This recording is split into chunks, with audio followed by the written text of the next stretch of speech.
Crimson Rivers, the arena. The first thing Regulus notices is the sun. It's warm on his skin, bright in his eyes, making him shudder at the temperature change and squint as he holds up his hand to block his face. The sound of the gunshot still rings in his ears, and the image of Gideon's dead body feels seared into his mind. Why? Why would they do that? Because of Regulus? There clearly was a reason for Regulus to see it. They made sure he would see it. To disorient him? To send him into the arena in a state of hysterics? It's working. Regulus is still shaking, his breath coming out choppy. But Gideon... He'd never want Regulus to let them win. Regulus thinks he knows. There's something. The outfits, the interviews, the impact he and James had on the Hallows. Of course, Riddle didn't like it. It was a warning, but why Gideon? Why? It doesn't completely make sense. Regulus can't figure it out, but he can still hear Gideon's voice in his head telling him to focus. Inhaling sharply, Regulus can taste the salt in the air. Iron. It makes his teeth ache slightly, and he swallows thickly, his heart thumping along with the large countdown that hangs in the sky in the distance. Big, large numbers that glow. A game maker's voice counting down at a steady, sedate pace. 26, 25, 24. A large field is stretching wide and far in front of Regulus's platform. In the middle of said field is a cave, a big one with a large opening, like a mouth threatening to swallow anyone who gets too close. There are poles with bags and supplies hanging off them, scattered in front of the cave, but inside the cave are the weapons. 17, 16, 15. In front of the poles, before anyone would be able to reach them, there is a wide river that cuts through the field. It arcs off in a circle, like it's wrapping around the cave. To reach the cave, they'll have to cross it. The water is red, stark red, that flows like blood. A crimson river. 9, 8, 7. Swallowing, Regulus swivels his head, trying to breathe as his gaze darts around. The platforms are spaced apart, but it doesn't take him long to find James at all. He's hunched over, breathing hard and looking like he's about to vomit. Like he can feel the weight of Regulus's gaze. James turns his head and looks at him. Their eyes meet. 3, 2, 1. The cannon sounds, and Regulus is running before he even realizes it. Everyone else is too, he's sure, but he can't focus on that. Running to the weapons first thing is exactly what Sirius said not to do, but the poles are scattered far enough that Regulus can snatch a bag and run directly into the woods surrounding the field on all sides. Regulus is fast, very fast, likely faster than most, and yet there are others that still manage to beat him there, which turns out to be a blessing in disguise. There's a loud splash of water, a scream, and then the cannon sounds again. It's so unexpected, so abrupt, so quick that Regulus stumbles and falls to the ground before he even reaches the water. Again, boom. People are screaming, and Regulus pushes up on his hands, breathing hard as he looks over to see Mulciber catching Avery by the chest to stop him from going into the river. Someone else, one Regulus doesn't know, isn't so lucky, and their momentum propels them into the water. Immediately, pale hands break forth from the river to claw at them, yanking them down as they cry out. The scream cuts off, and it takes a minute, and then the cannon sounds again. 3 dead already. Frantically, Regulus whips his head around, searching for James, trying to see, to make sure of the 3. It wasn't, but James is there, scooping Vanity up with an arm right around her stomach, snatching her back and whirling her away right before she goes careening into the water. They stumble and fall, and then Vanity launches to her feet and starts sprinting to the right, towards the forest. James follows. There's something in there. Don't touch the water. Don't fucking touch the water. How do we reach the weapons, the supplies? In that moment, the widespread panic feels almost unifying. None of them are above it, and for just a second, the first instinct everyone has, even the Death Eaters, is to keep everyone from stepping into the water. panicking about how they're all going to survive if they can't reach what they need. It lasts only a moment, and then it's utter mayhem. Fights break out, and people start to scatter. Regulus is among them. He's a target, and it won't take long before people start hunting him down, weapon or no weapon. He would prefer not to be beaten to death, thank you, so he turns and runs as hard and as fast as he can into the forest, to the left. He crashes through the foliage, struggling a bit on the terrain. It's uneven ground, littered with the branches and rocks and dry leaves. Trees blur around him as he bobs and weaves, his mind utterly silent, heart racing and thighs burning as he pushes himself to run. Keep running, always running away. Run, run, run. Don't stop, don't stop. Regulus darts around a tree and collides into someone so hard that he legitimately goes flying, as does whoever he hits. He lands on the ground with a thud, his breath knocked out of him, and he hears a grunt opposite of him. The sound spurs him to his feet, scrambling to get up, and he freezes as soon as he has. Evan stands to full height, breathing hard, his gaze sharp as their eyes lock. For a moment, neither of them move or speak. And then, Regulus. Evan, Regulus replies shortly, a level of caution in his tone. There's a rock in between them. Either of them could lunge for it at any time, and yet neither of them do. Regulus shouldn't hesitate, but he isn't going to kill someone who isn't trying to kill him. The problem is, he doesn't know if Evan will try or not. It's not like they ever agreed not to, like proper allies or something. A few conversations and one laugh, hard won, isn't exactly a contract signed in blood. Some river, eh, lover boy? Evan says lightly, holding his gaze. Regulus tries not to grimace at the moniker. Lovely. If he dies being called lover boy, he's going to be pissed. You saw it then, Regulus says slowly. Evan nods. He takes a step backward, carefully. Oh, I saw it. Puts a bit of a strain on everyone getting what they need, doesn't it? I'd say so. If you ask me, it doesn't make sense. What? Regulus mutters, admittedly a little baffled that they're just standing here, talking, not doing anything. They wouldn't put all those prizes out there for us if there wasn't some way for us to get to them, Evan points out, and Regulus can't really argue with him there. I have an idea. An idea to get to the supplies? Regulus asks. Yes.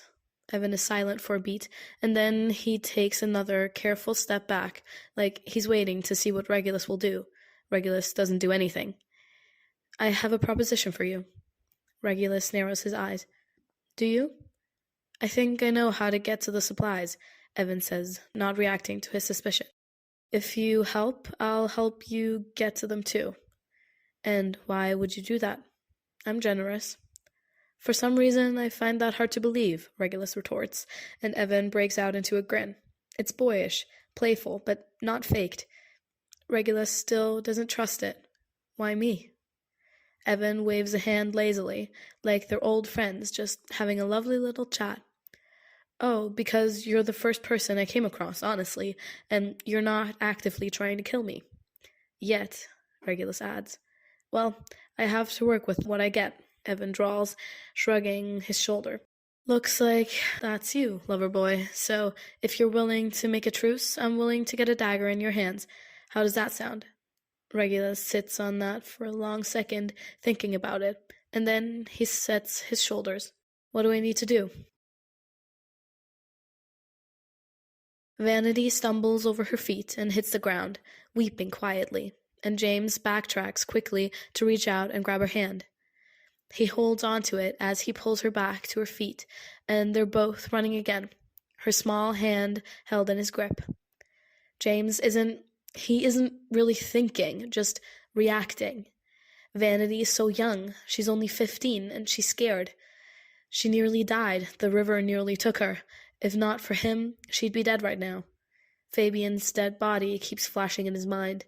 James couldn't help him. He wanted to. He tried to, and he couldn't.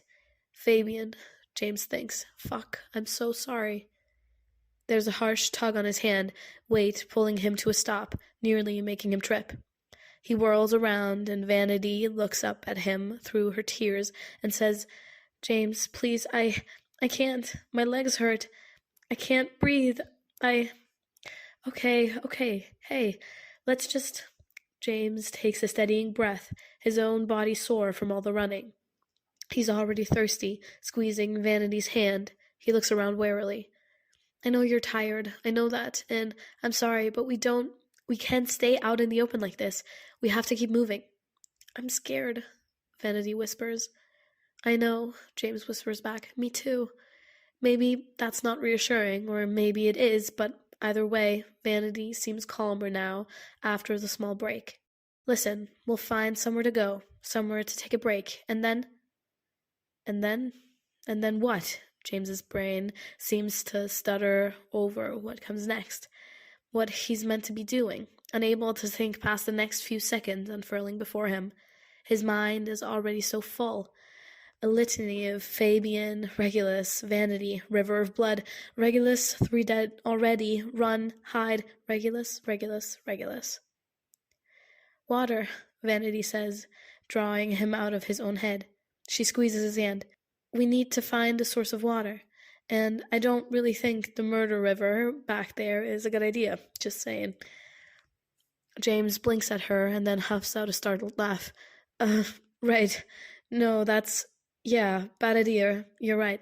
Okay, we'll find somewhere and then we'll work on finding water." "That won't murder us," Vanity adds. "Right, that," James agrees, lips curling up. "Ready to run?"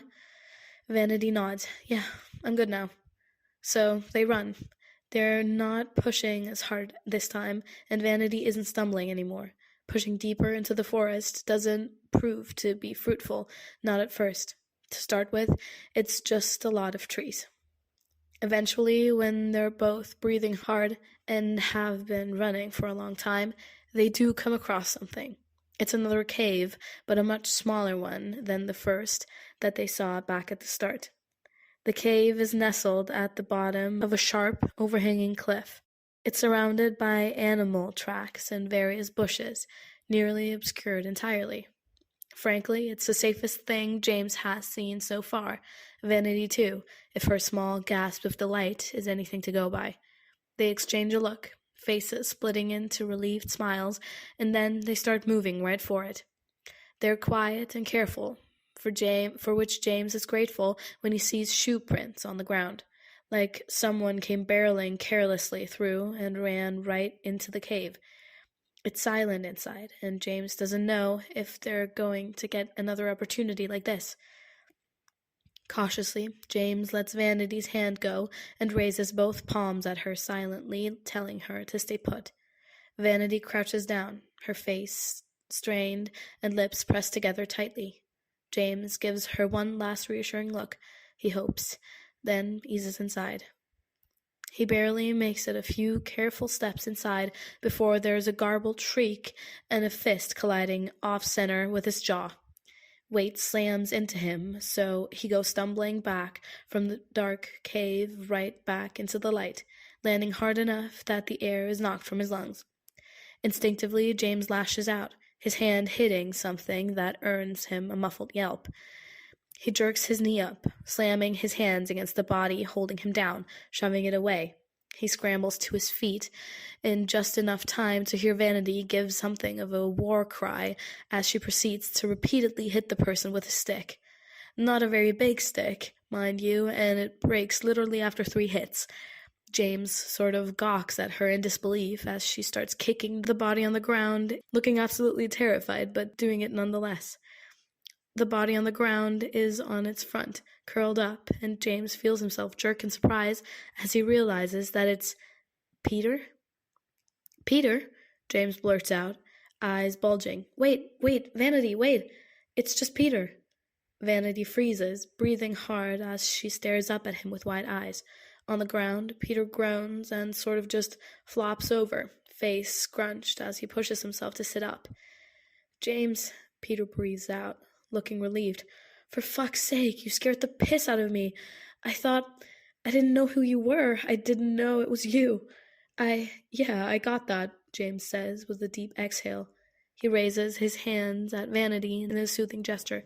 "It's okay, it's Peter. He's a friend, I promise." "Oh, sorry," Vanity replies sheepishly, dropping the broken piece of her stick from her hand as she takes a step back.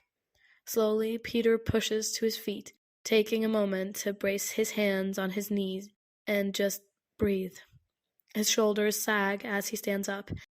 I'm so glad to see you, James. You have no idea. Sorry for punching you. I just panicked."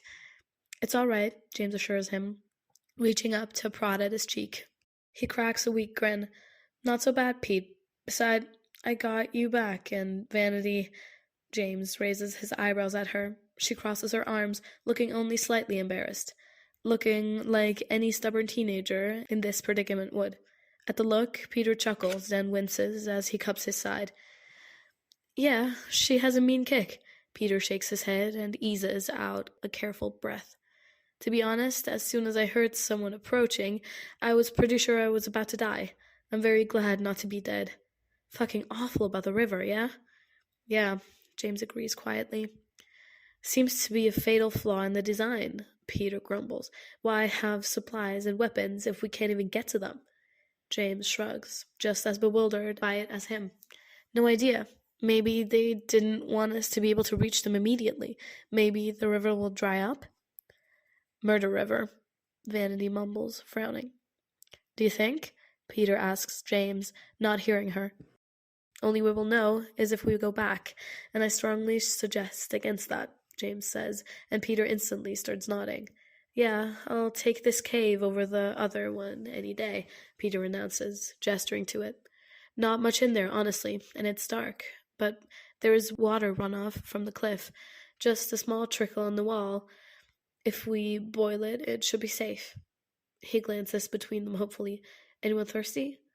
"Parched," James says with a small smile. Trust Peter to immediately offer them refuge. Safety in numbers and all that, and James suspects he doesn't want to be alone. A cannon sounds, making them all jump as they look around. James's smile falls, and immediately he thinks, Regulus. His heart lurches, a creeping dread making his muscles tense. James needs to get to him, to make sure he's— "Let's not stand in the open," Peter mumbles warily, reaching out distractedly to usher Vanity towards the cave, with the same mindless instinct to keep her safe that James has. James takes a deep breath and follows. "You want me to what?" Evan looks exasperated.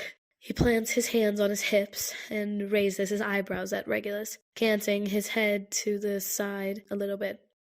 "You heard me. Come off it, lover boy. Don't pretend you can't climb.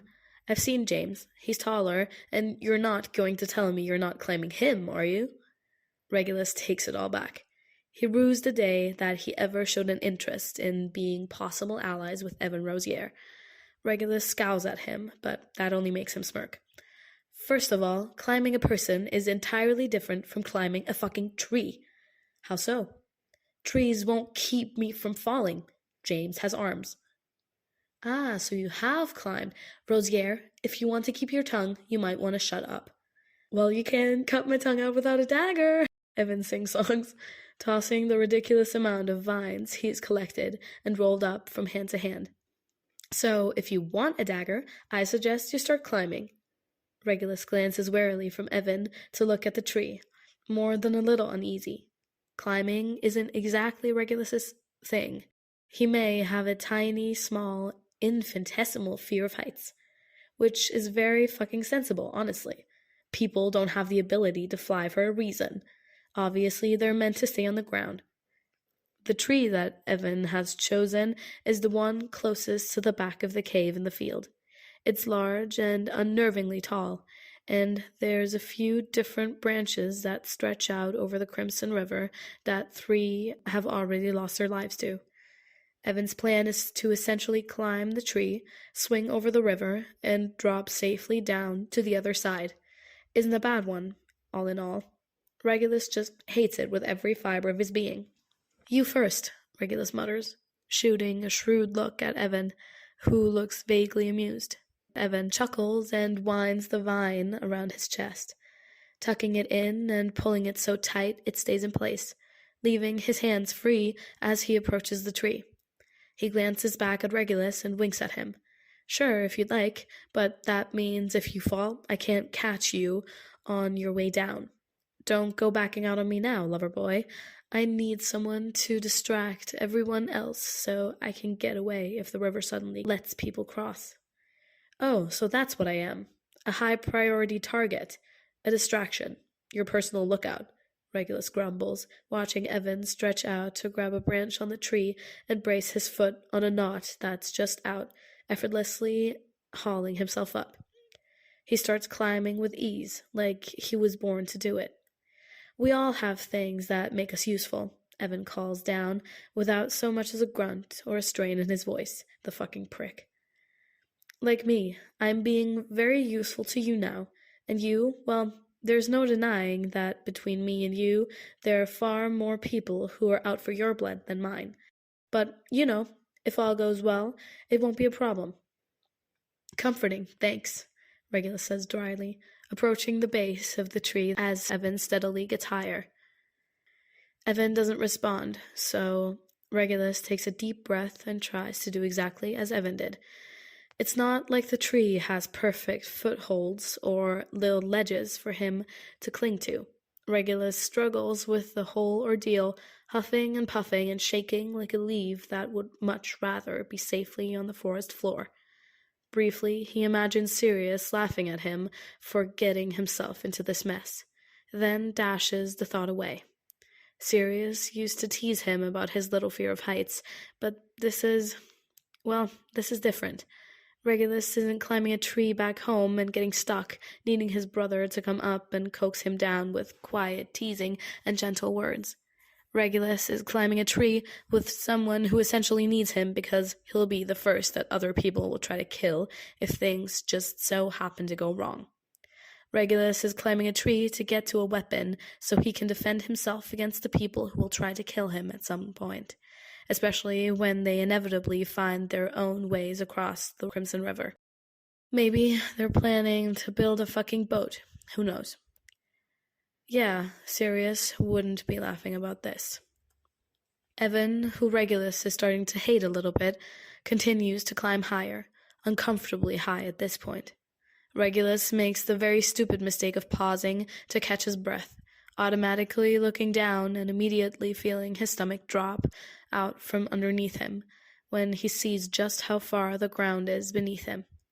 Oh shit, Regulus chokes out, squeezing his eyes shut as he presses his forehead to the bark, his limbs shaking from the effort to hold himself up. If he were to fall now, he would be seriously injured. He'd break something, without a doubt, and maybe just fucking die. So, brilliant. That's just brilliant. He groans and tips his head up, heart sinking when he sees that Evan is still climbing, utterly calm about it. Okay, keep going, don't look down, keep going, don't look down, keep going, don't look down. Sirius told him the same thing that day when Regulus got stuck in the tree. It wasn't even particularly a large tree. Regulus was just a fucking baby about the whole thing. He couldn't help it. He didn't even know he was afraid until he was already up there, too scared to come down. And he remembers thinking, rather dramatically, that he'd just die up in that tree until Sirius talked him down from it. Regulus was 7. The mantra Sirius used shouldn't really work now, after all these years, but somehow it does. He keeps going, and he doesn't look down. If Sirius is watching, if this moment is being televised, does he realize what Regulus is doing? Does he even remember? Eventually, after too long, Evan swings himself up on a thick branch, yet again with annoying grace that Regulus would very much like to smack him for. He scoots back and swings his legs, looking down at Regulus with a snort. Need some help? Evan asks in amusement, leaning down to offer his hand. Regulus would have to climb a little higher to be able to reach it. This is a pivotal moment, and Regulus knows that. If he takes Evan's hand, it's a sign of trust. A shaky sign, but a sign nonetheless. If he doesn't, it shows a complete lack of trust that could be detrimental later on. The problem is, if Regulus takes his hand, Evan could easily just drop him, on purpose. Regulus doesn't trust anyone. That's for the best, generally. But in this situation, well... Taking a deep breath, Regulus climbs higher until he's within reach, then stops to squint at Evan's hand. His whole body is shaking, and he feels like at any moment he's going to give out and fall. He genuinely isn't sure he'll be able to pull himself up onto the branch, not on his own. Still, it's a risk, a very big risk. Evan wiggles his fingers and raises his eyebrows. Regulus gives him a sharp look of warning that essentially says, "If you try anything, I'll take you down with me." Evan just looks amused again, so Regulus huffs out a harsh breath and flings his hand up, his heart racing. Evan surges down to grab it, clamping down tight and helping haul him up with a grunt. Regulus scrambles against the bark and throws his leg over the branch, his breath punching out of him once he's seated.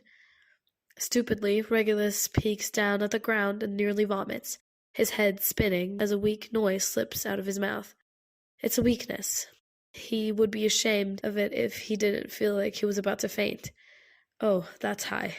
They're so high up. Fuck. Ah, Evan says, strained. I'd appreciate if you didn't break all the bones in my hands, thanks. Mortified, Regulus snatches his hand back from Evan's, choosing instead to place his hands on the branch between his thighs, for some sort of stability. Evan flexes his hand with a slight grimace, then snorts and quietly shakes his head. How are you so comfortable up here? Regulus grits out. I've been climbing trees my whole life, Evan says simply, still swinging his legs like he's having fun. Oh, he's mental. Why? Regulus asks in disbelief. Evan shrugs lazily. No one ever thinks to look up. Regulus doesn't really have anything to say to that. He sort of gets what Evan means. Even if climbing trees was never his method of hiding, he had his own methods. He's a Trojan horse. But he knows that's what Evan is saying, basically. No one thinks to look up. If Evan's up, no one sees him. Yeah, Regulus gets that. Come on, we need to get as far out on the branch as we can, so we can swing across, Evan tells him, then proceeds to brace his hands on the trunk and just haul himself up, as agile as a cat, balancing on his toes as he goes to stand. Evan, Regulus blurts out in distress, snapping his hands out frantically to grasp Evan by the front of his coat and tug him right back down. The branch shakes with emotion, which makes a whimper fall out of Regulus's mouth, but Evan just drops back down with ease, legs spreading and swinging yet again. No, absolutely not. Regulus, Evan says, stifling a laugh. No, Regulus hisses. Well, how exactly do you expect us to get farther out? Not by walking, you fucking lunatic. Can't we just scoot? Scoot, Evan echoes, mouth twitching into a grin. Regulus glares at him. I will push you out of this tree. You'd lose your balance and fall, just trying. You're so shaky, poor lamb. Evan coos at him, utterly unperturbed by the threat. He shakes his head. All right, lover boy, we'll scoot. It'll be slower, but sure. It's not as if we're in a rush, Regulus grumbles, watching with a frown as Evan starts scooting back along the branch, using his hands to briefly lift himself up and reseat himself a few inches away. He glances behind himself as he does it, and the branch shakes a little each time. No, maybe not, but the sun is already starting to go down. I'd like to make it over there sometime before dark. This will be harder to do without some light, at least. You're making exceptional progress. Should you be going so fast? Can't the branch break? Evan rolls his eyes. The branch is solid. It's almost as thick as the tree itself. I promise it's fine. Well, all branches eventually break, and it'll get thinner the farther we go, so we'll have to be careful. Just come on. If this is how I die, I'm going to be fucking furious, Regulus mutters in complaint, but he dutifully starts scooting. He does it with a lot less finesse than Evan, but he does do it. There's 4 already dead, Evan comments. 3 to the river. What do you think happened to the 4th? No idea, Regulus says quietly, releasing a deep breath. He's trying not to think about it because he doesn't want to think about the possibility that it's James. Worried about your boyfriend, lover boy? You're lucky I can't reach you right now. Evan laughs. They're quiet as they get farther out, focusing on making their way across the branch. Admittedly, Regulus is a little grateful that Evan is indulging him. He surely didn't expect that he would have to metaphorically hold Regulus's hand through this whole process, and he could be a lot crueler than he has been. Honestly, he hasn't been cruel at all. Eventually, they get far enough out to see the Crimson River and cave. They both stop where they see the Death Eaters still at the front. It's just them now, and some of them are sitting, while others are walking as they gesture to the river. Clearly, they're trying to find their way across. It's not so easy to go hunting for people without weapons to kill them. Not impossible, sure, but they obviously have their objective. Everyone else? Well, Regulus assumes they all ran when the fighting broke out. Chances are the Death Eaters managed to kill at least one, while the others made their escape. There's no body, but bodies are collected to be sent home, if there are bodies left to collect. Regulus reminds himself that James got away. He saw James get away, so he's probably fine. Evan and Regulus exchange a look after both staring at the Death Eaters in the distance. Neither of them say anything, unwilling to draw attention to themselves. Like Evan said, no one thinks to look up, so they're as stealthy as they're going to get at the moment. Remaining undetected is the goal. In silence, a lot more carefully now, they continue to scoot along the branch. It does get noticeably thinner, shaking more and dipping a little under the combined weight. Evan glances down to measure how far the river is. It's wide, and even with them positioned right over it, they still need to go farther out.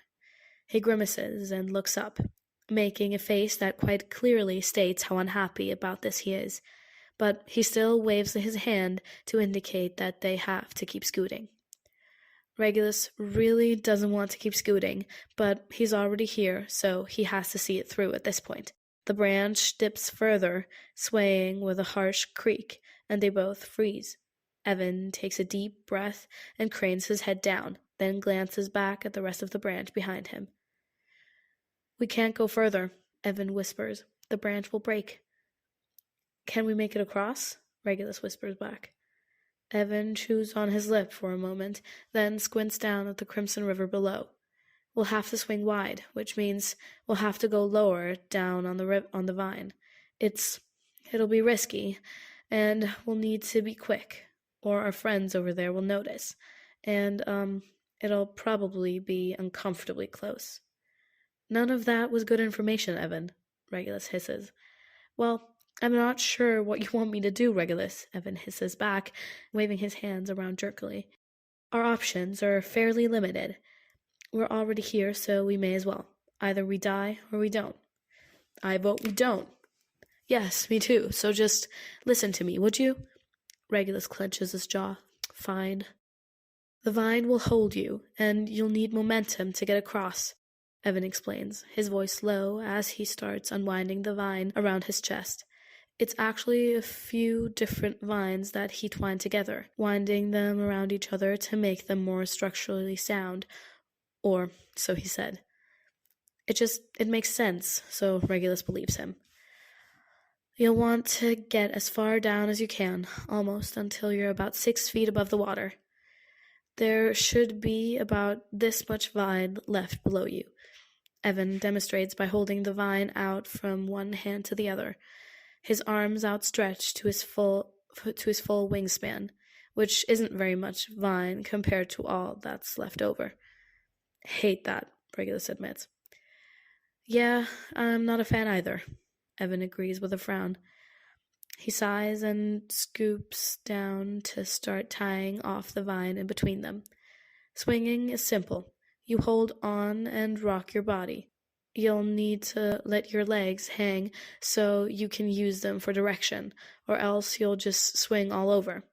Do not let go of the vine until you've cleared the other side of the river, and you're sure you'll propel yourself over. You'll want some air. Don't like that either, Regulus mumbles. Evan grins at him. Today's the day you fly, lover boy. You first. Sorry, it has to be you first, I'm afraid. Regulus rears back. I think the fuck not, Evan. It can't be me, Evan says with a heavy sigh. Whoever goes last has to keep hold of the vine when they make it over, and I don't think you have as much experience as I do with being able to manage it. It's better for you to let go, or else you might swing back into the river. I've spent days and years before the training room doing things like this. You haven't. I'm not doing that, Regulus informs him bluntly. He doesn't care if that makes him stubborn. I don't. I'm just not. I won't know how to do it if I don't see you do it first. Evan runs his tongue over his teeth, eyes narrowed, and then he leans forward, lowering his voice. Regulus, we need this vine to make it back over. Do you understand? You need to trust yourself, and you need to trust me. I'm already trusting you by letting you go first, because you could easily get a weapon and kill me the moment I touch down. Now, trust doesn't come easily to me, and obviously not you, but we need some level of trust between us to do this. Regulus stares at him for a long moment, hands gripping the branch tighter. Evan holds his gaze steadily, without wavering, and Regulus tries to ignore the truth in Evan's words. It does make sense, unfortunately, because he understands what Evan is saying. A part of Regulus wants to refuse anyway.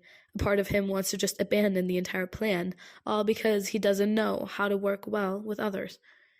That's the thing, though. Sirius told him that, at some point, he would eventually find himself in a situation where he'll have to rely on other people to survive.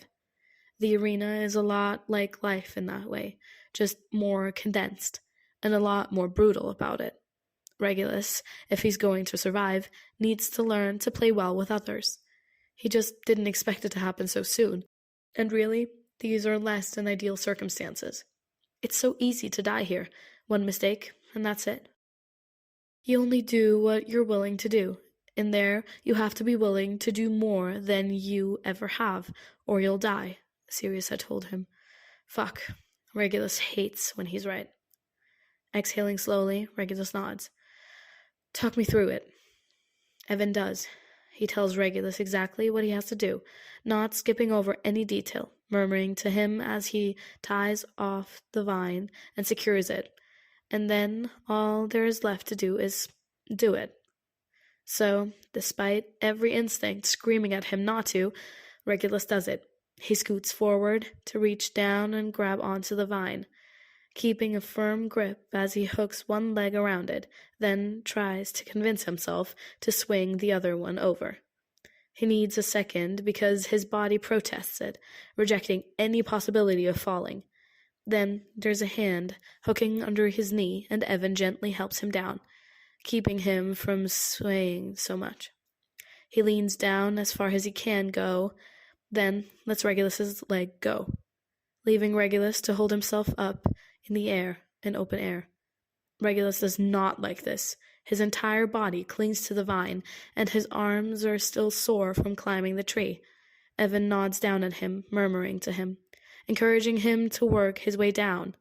Not too fast, and no sliding, or his palms might sting enough to make him instinctively let go.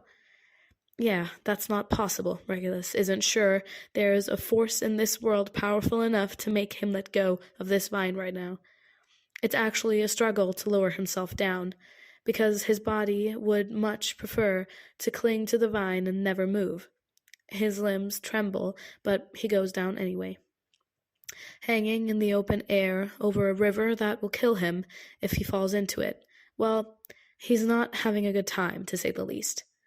As he gets lower, Regulus can see where the vine stops, only just a few feet above the water, which isn't comforting at all. When Regulus reaches where he thinks he's meant to go, he just hangs there for a moment, breathing hard. His legs are still wrapped around the vine, and it's a battle to convince them to let go, using only his arms to hold himself up. They're starting to go numb, even as they ache and burn. It's very, very unpleasant, and he still has to fucking swing. Well, he's here now. He can't just stay here, and the ground is within reach. All he has to do is get to it. So, with a grunt, he starts rocking his body. It takes him a bit to build up momentum, and he keeps his legs together like Evan told him to, which does keep him mostly going in one direction. The branch creaks and groans above him, but he forces himself to ignore it. He can only worry about so much at one time. Regulus does build momentum, though. With effort, he can hear himself panting, and his hands are sweaty, which is very fucking terrifying since they're the one thing keeping him from plunging to his death right now. But no, he's fine. He has this. He can tell that he does, because he's starting to see across the Crimson River, the ground on the other side like a beacon of hope. He swings back over and over, sailing forward, then does it once more when he's sure that he's arcing up over the other side. On the next pass, Regulus feels his stomach swoop, and he huffs out a soft, startled breath as he lets go right at the peak, just like Evan told him to. He does, in fact, get air. For a moment, Regulus is flying. Well, it feels more like floating, honestly, and then gravity reminds him who's in charge by promptly tugging him down toward the ground. Regulus somehow manages to not scream as he falls, but he can't stop himself from groaning as he hits the ground. Evan had advised the loose tuck and roll method, but Regulus doesn't quite manage it. He rolls, all right, but he does it with absolutely no grace whatsoever. When Regulus stops, he just splays out on the ground, chest heaving as he stares listlessly up at Evan. He's so far up, and he's leaning down to reel the vine up to stop it from swinging too much. The movement might draw the attention they don't want. Regulus's whole body is sore, but he is, mercifully, on the ground. Safely, not dead, or hurt. Well, not too hurt, anyway. Fuck, Regulus whispers, closing his eyes, and then he releases a quiet, muffled, possibly hysterical laugh. Regulus doesn't move, just staying where he is, recovering as the rush of adrenaline dulls. He does watch Evan make his way down, much faster and with more grace than Regulus, the bastard, doing basically the same exact thing that Regulus did. As Evan is swinging, Regulus pushes himself up with a grimace, his body not at all pleased with him, especially his arms. Still, he eases to his feet, though he stays crouched. They're around the bend of the cave, so the Death Eaters are out of sight for now, but it's better not to be too loud or move too much. So far, no one knows they're here, and Regulus would very much like to keep it that way. Regulus could, theoretically, rush to the cave, get a weapon to kill Evan with, but he won't. Evan has to trust that he won't, just as Regulus had to trust him on making it over here. He stays where he is, watching with a scowl as Evan swings himself over, letting his grip on the vine go slack, but keeping it in his hand with his arms stretched out as he sails down. He hits the ground, dangerously close to the river, but he stumbles back with the vine still in his grip. Evan gets the balance, pushing up on his knees with a grunt, then rolling to his feet. He pulls out the stick he'd shoved into his boot and stomps it into the ground, making sure it's secure before tying the vine to it so it won't swing away. Regulus doesn't even want to think about the fact that they're going to have to swing back across the river soon enough. That's a problem for future Regulus. Present Regulus is about 5 seconds from getting his hands on a dagger, preferably more than one, so that's what he focuses on. See? Evan whispers as he comes slinking over, a grin on his face. He claps Regulus on the shoulder. Trust. I'm never trusting you again. That was awful, Regulus hisses, glaring at him. Evan chuckles. Sure, lover boy, whatever you say. Come on, Regulus mutters, turning to face the cave. Getting into the cave won't exactly be easy. The cave itself has one entrance, and the back of it arcs down like a hill, closed off where it meets the ground. Their only option is to go inside from the front, which is where the Death Eaters are. Yes, they're separated by the river, but if they can sneak in without alerting them, that would be great. It's getting closer to evening now, so they're not in broad daylight doing this, thankfully. Regulus can't help but notice the drop in temperature as the sun fades faster and faster. In silence, Regulus and Evan share a look before moving over to crouch down beside the cave, moving slowly along the side. The outside of the cave is cold to the touch, like ice. It sends a shiver down Regulus's spine, and he makes sure not to touch it. He's in the front, so he holds out his hand to halt Evan behind him as they reach the side of the entrance. Regulus peeks around carefully, peering at where the Death Eaters are.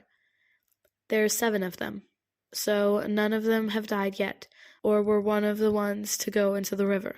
Mulciber sits with Avery tucked up under his arm.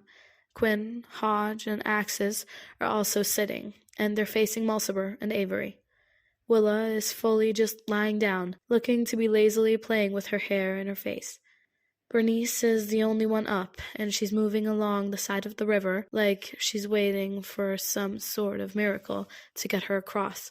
If Regulus had to guess, they've circled the river that wraps around the cave, so they know there's no bridge or clear path to get to the other side.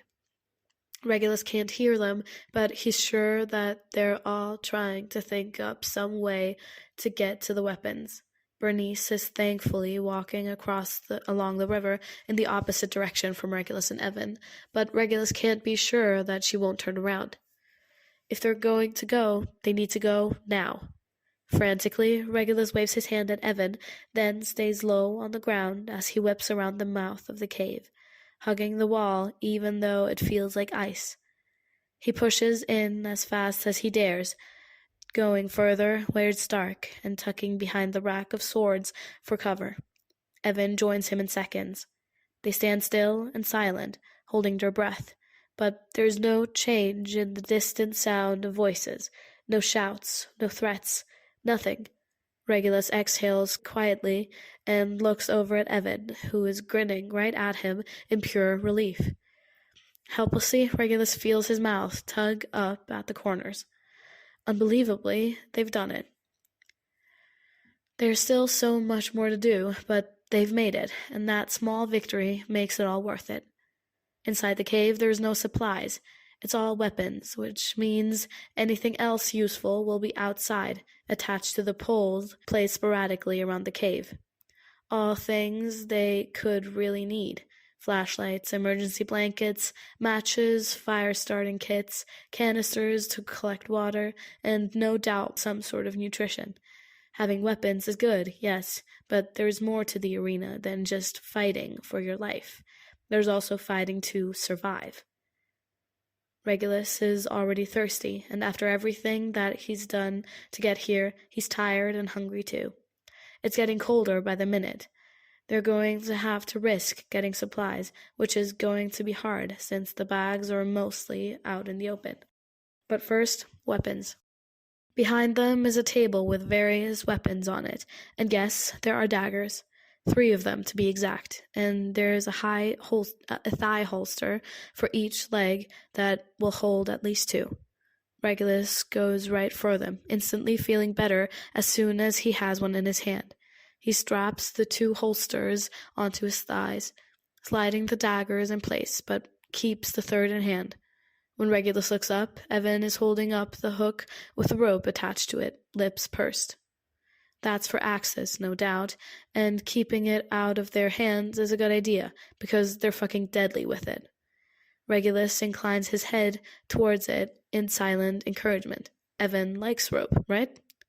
Shrugging, Evan hooks the hook on his shoulder and winds the rope under his armpit, holding it in place as he finds a tactical knife, multi-purpose enough for all uses, including stabbing people. He claims that for himself, too. Regulus slips his hand up and reaches out for the hatchet on the table, holding it carefully as he bites his lip. He really shouldn't. It's not as if they can just take every weapon, seeing as they only have 2 hands between them, and they don't have a bag, and their pockets aren't big enough to hold them. Still, Regulus can't stop himself from stuffing the handle in the front of his coat, letting the sharp edge hang over the zipper. When Regulus glances up, Evan mouths, "Lover boy." Regulus swats him on the arm, which makes Evan grin at him. "We need supplies," Regulus breathes out. The farthest pole had 2 bags. Evan mumbles, not daring to raise his voice. He's shaking a little, likely from the cold. It's far enough away from our friends that, if we're very careful and very sneaky, we could be able to get them and get away without anyone even knowing we were here. Well, they've made it this far. With a nod shared between them, they start making their way back out of the cave, now with weapons that they have, world for wonders, not turned on each other. Trust, indeed. They stay pressed up against the wall of the cave, which makes Regulus start shaking, but he ignores it because his teeth aren't chattering yet. Peering out of the cave shows that the Death Eaters haven't moved. By some stroke of luck, Bernice has joined the others, and they're all huddled close together. Regulus thinks one of them is trying to start a fire. Again, if they're getting those supplies, they need to do it now, while the Death Eaters are distracted. Evan leans around to point out the pole he was talking about, and it is the farthest from the others, nearly around the side of the cave. It's mostly out of view, and it's not even that far from the vine they tied off. Regulus nods, and they go. They stay low, but they move quickly and quietly. Regulus almost doesn't dare to breathe, and despite how cold it's getting, he's sort of thankful that it's getting darker. Makes it less obvious what they're doing, for one thing. In the distance, Malsaber lets out a shout that has both Regulus and Evan hitting the ground and lying flat. It turns out to be loud cheering, because it seems someone has indeed gotten a fire started. Cautiously, Evan and Regulus pick themselves back up and keep going. Regulus's heart is thundering by the time they make it to the pole, and neither of them waste time as they snatch the bags off the hooks. They grab one each without any fuss and immediately continue on, heading right for the vine. As they move, Regulus stuffs the hatchet in the bag, then copies Evan in looping his arms through the straps so it rests between his shoulders. He really should put his dagger in it in preparation for going across the river, the way Evan has. But Regulus wants to keep a hold of it. He'll just put the handle between his teeth when he swings over. "All right, this needs to be quick," Evan whispers, and he unravels the vine. "We're not climbing back up, just swinging over and making right for the forest. We have to get a running head start and jump up, keep our legs up and jump to the other side. I'd like to go back to the tree and pull the vine up so they don't see it and think to use it. But priority is getting across. Watch me, all right? I'll swing the vine back over to you and wait on the other side, so be ready." "Why do you get to go first?" Regulus mutters. Evan looks exasperated. "For fuck's sake, Regulus, just trust me, would you? We need to get this done as quickly as possible, and this isn't just climbing down. You need to see it. Now pay attention and be ready." Regulus huffs, but he ultimately gives in, mostly because things are moving fast and Evan isn't giving him much of a choice, but maybe a little bit because of trust too. Staying low, Regulus remains off to the side, watching how Evan winds the vine between both arms and reaches as high as he can go as he backs up. With a running start, he heads right for the river, only to kick off the ground at the last second and curl his legs up as he sails across. It's fine at first. Regulus can see that he's going to make it, and then, with no warning whatsoever, there is a loud crack, and the branch gives way as Evan arcs up over the side. He curses, his body flailing through the air, and he lets go almost desperately as the branch comes falling down. Evan only just makes it to the other side as the branch hits the water with a deafening splash. Pale hands break through the surface to drag the broken branch under, taking the vine with it. What the fuck was that? Did you hear that? Who's there? Oi, I think someone's over there. Evan scrambles to his feet on the opposite side of the river, looking utterly stricken as he meets Regulus's eyes. Regulus, who's trapped on the other side. The Death Eaters can be heard rushing closer, and still Evan doesn't move. He just stands there, visibly horrified by what just happened, and he chokes out, Regulus, I didn't. I should have gone first, Regulus thinks, even though he knows that if he did, he would have died. He wouldn't have had the skills that Evan just used to make it across. And there Evan is, frozen in place, his eyes wide and locked with Regulus's. He still isn't moving, even with the others getting closer. Evan, you need to go, Regulus hisses. Go now. But go. Evan stumbles back, breathing hard, and there are loud calls. It's Rosier! Get him! Get... That's all Evan apparently needs to hear before he's whipping around and tearing across the field towards the forest as fast as he could go. Two of the Death Eaters, Willa and Axis, go after him, but Mulciber and the others don't. No, instead they come to halt across from Regulus as soon as they see him. Well, would you look at that, Mulciber says with a loud, malicious laugh. Now, Black, how did you get over there? Regulus's eyes slip shut. Well, fuck.